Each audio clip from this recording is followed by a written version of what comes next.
My name is Helen Carter. I am 72 years old, a widow. And for a long time, I thought I was just an ordinary grandmother trying to keep her family together. But one morning, in my own kitchen, I realized the people I loved most had turned into something I never expected. My son stood in the doorway as if he were guarding a prisoner, while his wife leaned against the counter with a smile that felt more like a verdict. They were not asking me questions anymore. They were making decisions about me, my life, my money, my freedom. And yet, what they did not know was that I had been planning for this moment. A small camera hidden in plain sight was recording every word, every threat, every attempt to push me aside. But let me back up and tell you how everything reached that morning. After my husband passed, the house we had built together in Albuquerque felt far too quiet. Mark and his wife Brooke told me I would never have to feel alone if I moved in with them. It sounded like family helping family, and I believed it. I convinced myself I would be useful too, picking up Noah after soccer practice, helping Lily with her homework, keeping dinner warm when everyone worked late. For a while, I thought it was a good balance, but slowly, something changed. The warmth I once felt started to cool. I began noticing little details that at first seemed harmless. Grocery receipts stacked neatly on the counter, as if my apples and bread were part of a tally sheet. Brooke's polite compliments always carried a shadow, as though she was calculating the cost of my presence. And Mark, once so close to me, grew quieter, avoiding long conversations, leaving Brooke to smooth things over with a smile that never quite reached her eyes. The children were my anchor. Noah still came to me with his teenage questions, and Lily still curled up beside me when storms shook the windows.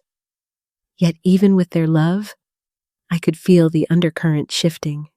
Something unspoken was growing heavier, and I knew it was only a matter of time before it surfaced. One night, around 12:47 in the morning, I woke up thirsty and went to the kitchen for water.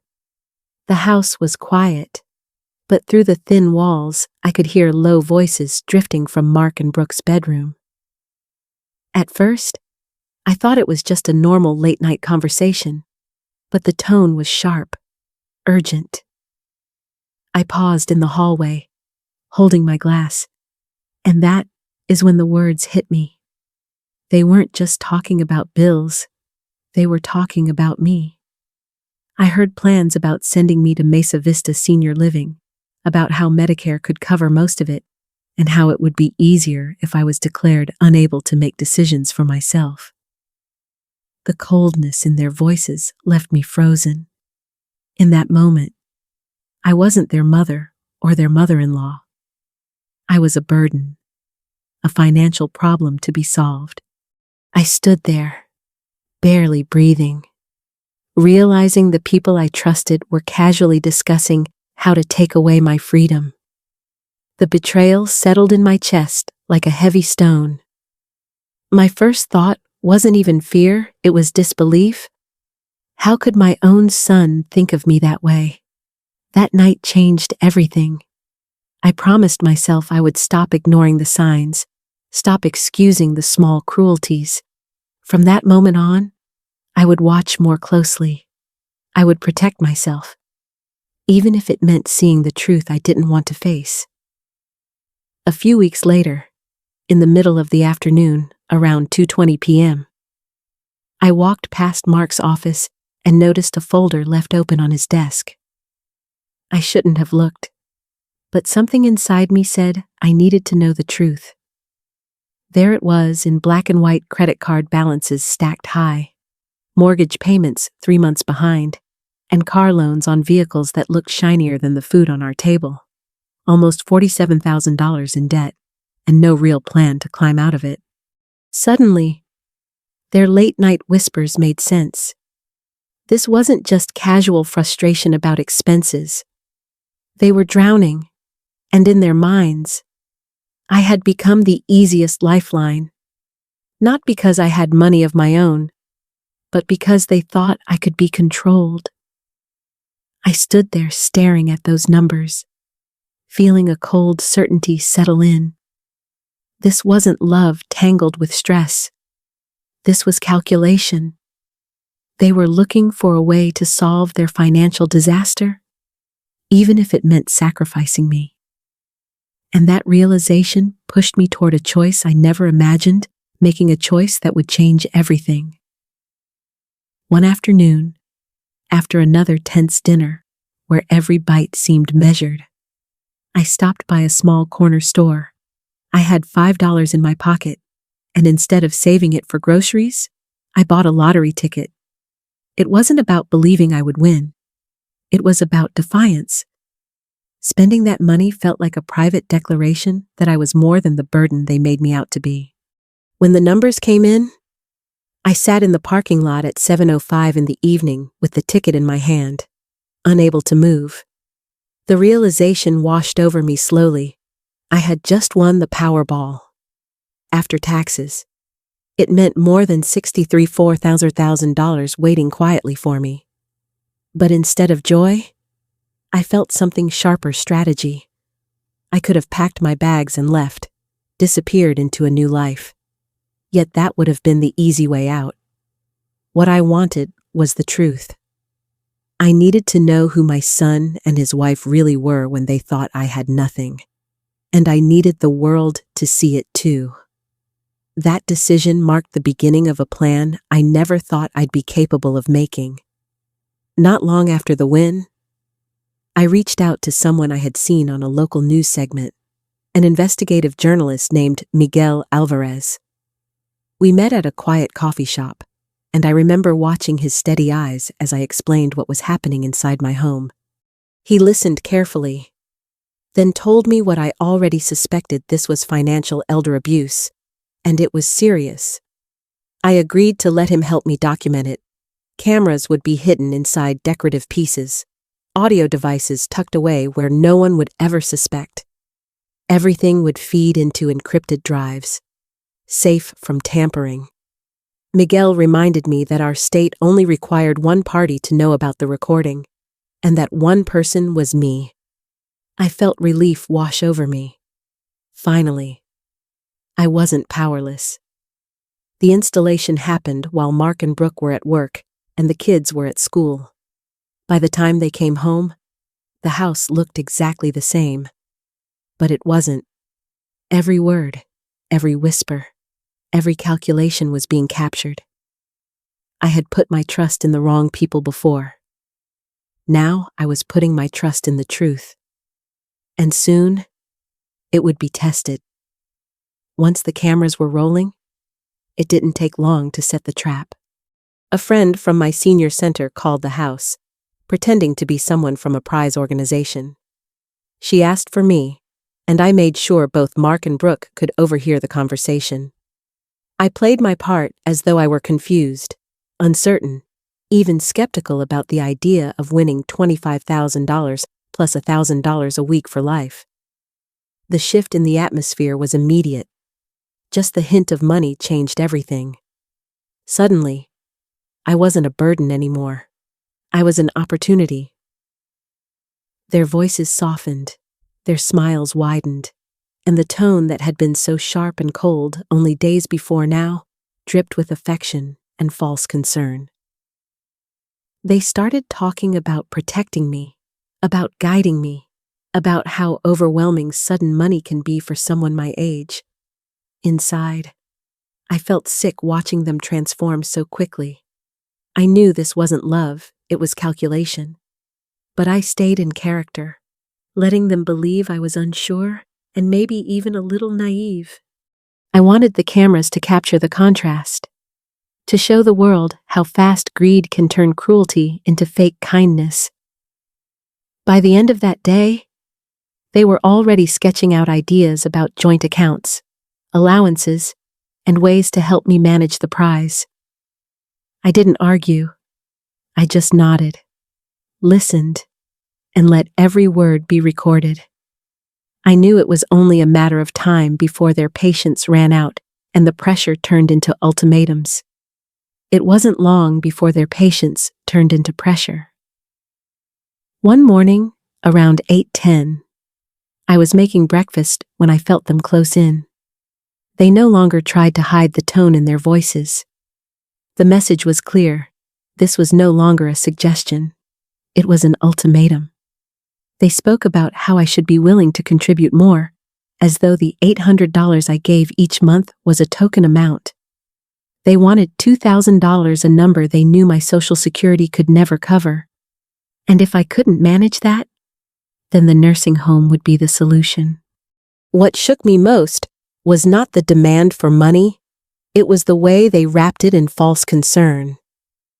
They spoke about my judgment, about how older people sometimes become irrational with finances, how families sometimes need to step in for their own good. I could hear it for what it was, a slow attempt to strip me of my independence under the mask of love. And then came the sentence I will never forget. A comment so casual, yet so chilling, that it burned into my memory. They reminded me that old lottery winners often have accidents, that people like me were easy targets. I said nothing in that moment, but inside, I marked the line that had been crossed, and I knew the cameras had caught it all. That morning, when they stood in my kitchen pressing for control of my money, I felt a strange calm wash over me. Instead of arguing, I reached toward the decorative bowl on the counter and lifted it, exposing the tiny lens hidden beneath. For the first time, I looked directly into the camera and let them see where my real trust had been placed. I remember breathing slowly, steadying my voice, and explaining in my own mind why I felt no fear. Our state allows one person in a conversation to consent to recording, and I was that person. Every word they had spoken over the last 6 weeks, the threats, the plans, the talk of conservatorship had been captured legally and safely. At that moment, Miguel stepped quietly from the pantry where he had been monitoring the equipment. His presence turned their private manipulation into a public record. The kitchen no longer belonged to them. It belonged to the truth. I had spent months feeling powerless, but in that instant, I realized I was the one in control. They thought they had cornered me. Instead, they had walked straight into the evidence that would expose everything. When I revealed the camera, their faces drained of color, but I wasn't finished. I had held back one final truth. For weeks, they believed the sweepstakes call was real, that I was about to collect a modest prize of $25,000 and $1,000 a week. What they never imagined was that I had already won the Powerball months earlier. I reached into my drawer and pulled out a bank statement I had saved for this moment. The numbers stared back at them, $64,000 resting quietly in my account, untouched. I watched their expressions crumble. Disbelief, panic, even fear. I told myself to stay steady. I wanted them, and now the cameras, to understand why I never spent a dime. I needed to see how they treated me when they thought I had nothing. I wanted proof of who they truly were, stripped of polite facades. It wasn't about revenge. It was about truth. They saw me as powerless, but the truth was, I had been holding the power all along. And in that kitchen, with Miguel recording every second, I finally revealed it, but the fallout was only beginning. What came after was messier, more painful, and harder than I ever expected. The moment the truth came out, the kitchen fell silent. Mark sank into a chair with his head in his hands, and Brooke's eyes filled with tears that felt more like fear than regret. Miguel kept recording, calmly documenting every detail. What had started as whispered plans in the dark was now evidence in the light. Over the next few days, Miguel interviewed them both. Mark tried to present himself as a man under unbearable stress, claiming he never intended to harm me. Brooke insisted she had only been worried about my well-being, but the recordings spoke louder than their words. Each excuse unraveled against the backdrop of their own voices, captured night after night. The hardest part was watching the children. Noah, old enough to understand, carried anger toward everyone his parents. Me, the situation itself. He asked why we couldn't have worked things out as a family. Lily, still so young, clung to me and asked if I would disappear from her life. That question cut deeper than any betrayal. I promised her that even if I lived somewhere else, my love for her would never fade. For a few weeks, I stayed in a small hotel while I searched for a place of my own. It was safer that way, giving space for the cameras, the lawyers, and the truth to work. But I knew the story wasn't just mine anymore. Soon, it would reach far beyond our home. It didn't take long before the recordings reached the right hands. Detective Dana Collins from the Financial Crimes Unit came to see me in early October. She was professional but kind, the kind of person who had seen too many stories like mine. She told me plainly that there was enough evidence for charges, but the choice had to be mine. Did I want to press charges against my own son and daughter-in-law? I sat with that question for a long moment. If I had stayed silent, what would have happened to me? They would have filed for emergency conservatorship, had me declared incompetent, and taken control of every dollar I owned. Once that door closed, I would have been legally powerless. That was enough for me. I told her to move forward. Within weeks, indictments came down. Mark was charged with conspiracy to commit financial elder abuse and making false statements tied to conservatorship. Brooke faced the same charges, plus a count of criminal threat for her words about accidents. News spread quickly through Albuquerque. Neighbors who once waved politely now avoided eye contact. Their employers put them on leave. The children carried the weight of whispers at school. It was heartbreaking, but I reminded myself that accountability is not cruelty. It's the only path to change. By then, I had found a modest 3-bedroom home with sunlight in the mornings at 9:12 a.m. I signed the papers quietly, knowing it was the first step toward rebuilding my life on my own terms. The trial began in March, 9 months after that morning in my kitchen. By then, the recordings had been reviewed countless times, each word transcribed into evidence. Still, sitting in that courtroom and facing my own son felt heavier than I had prepared for. I testified over 2 long days. I walked the jury through the recordings, explaining the context of each conversation and the weight I felt as I listened to my own family plotting around me. I spoke about the fear of losing not just my money, but my autonomy, my ability to decide how I would live. Mark's attorney painted him as a man overwhelmed by financial pressure, a son who made mistakes but never meant harm. Brooke's attorney tried to shift blame onto him, saying she had only followed his lead. But the recordings told a different story. 2 people conspiring together, planning allowances, calculating nursing home costs, even discussing accidents. The jury deliberated for 6 hours over 2 days. When they returned, their faces said everything. Both Mark and Brooke were found guilty of conspiracy to commit financial elder abuse. Brooke was also found guilty on the additional charge of making threats. Sentencing came weeks later. Mark received 14 months in a minimum security federal prison, plus probation. Brooke was given 18 months, probation, and community service in elder care. Watching them led away in handcuffs was not satisfying. It was only deeply sad. But justice however painful, had finally been spoken aloud. After the trial ended, I turned my attention to healing.